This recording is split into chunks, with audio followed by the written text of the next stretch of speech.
আপনি কি রিজনেবল প্রাইসে 2 BHK ফ্ল্যাট খুঁজছেন? তাহলে এই ফ্ল্যাটটি আপনার জন্য। ঘোষপাড়া স্টেশনের কাছেই কল্যাণী বি ব্লকে রয়েছে এই ফ্ল্যাটটি। এটা হচ্ছে ফ্ল্যাটটির এন্ট্রেন্স, পাশে আপনারা লিফট পেয়ে যাবেন। এন্ট্রেন্স দিয়ে ঢুকতেই আপনারা এরকম একটা ডাইনিং এরিয়া পেয়ে যাবেন।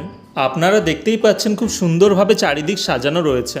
এটা হচ্ছে ফ্ল্যাটটির ফার্স্ট বেডরুম, যেখানে আপনারা এরকম একটা বড় উইন্ডো স্পেস পেয়ে যাবেন। এটা হচ্ছে ফ্ল্যাটটির কিচেন, খুব সুন্দর টাইলসের কাজ করা রয়েছে এবং ফুললি ফার্নিশড কন্ডিশনে রয়েছে। প্রপার মডিউলার সেটআপ এবং ইনাফ স্টোরেজ স্পেসিং রয়েছে। এটা হচ্ছে ফ্ল্যাটটির কমন টয়লেট। এটা হচ্ছে আরেকটি বেডরুম। এই রুমটাতে আপনারা একটা ডিসেন্ট কার্পেট স্পেস পেয়ে যাবেন আর খুব সুন্দর ন্যাচারাল লাইটও আসছে এখানে। রুমটার সাথে আপনারা একটা অ্যাটাচড বাথরুম পেয়ে যাবেন আর সাথেই পেয়ে যাবেন একটি খোলামেলা ব্যালকনি এরিয়া। টোটাল 900 স্কোয়ার ফিটের সুপার বিল্ড আপ এরিয়ার এই ফ্ল্যাটটির সেল ডিড এবং মিউটেশন সব ক্লিয়ার রয়েছে। তাই ফ্ল্যাটটিকে কিনতে হলে এখনই স্ক্রিনে দেওয়া নাম্বারে কল করুন।